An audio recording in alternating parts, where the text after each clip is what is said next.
The Sahara Desert, the largest desert on Earth, where no one had ever dared to travel through, until one day the Trans-Saharan trade route became one of the most largest and prominent features of its time. Trade routes usually started from the Mediterranean and Saudi Arabia. The routes were all over Africa and the Sahara, spanning to the Mamluk Sultanate, Ethiopia, Hausa, and Mali. The Middle East traded on camelback due to the invention of camel saddles, and traded things like gold, salt, and slaves.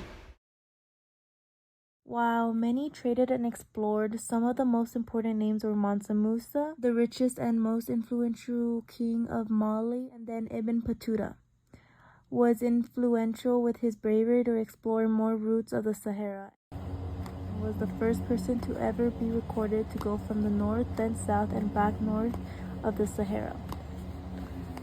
Mansa Musa became one of the most important figures in this era because of his Hajj and spreading of wealth.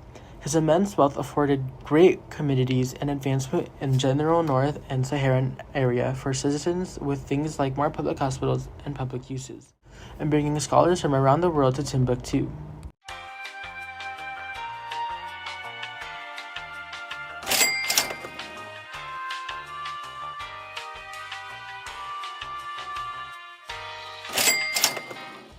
His Hajj was also extremely important because on his way to Mecca he spread lots of gold, and with his spread of gold came the spread of his religion, Islam. He was very important to the spread of Islam in North Africa.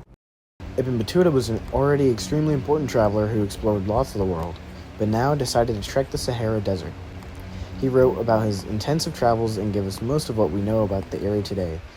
He was a scholar and book writer who left us extensive knowledge.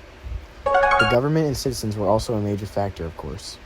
They made things like cultural places where travelers could rest and hang out, and governments often supported and defended traders or trade routes. Now, what was so important that they had to cross all these deserts, struggle all this time, and build whole governments off of? Gold, salt, and slaves. Gold, of course, was the money of the rich back then. Anywhere you go, gold had value.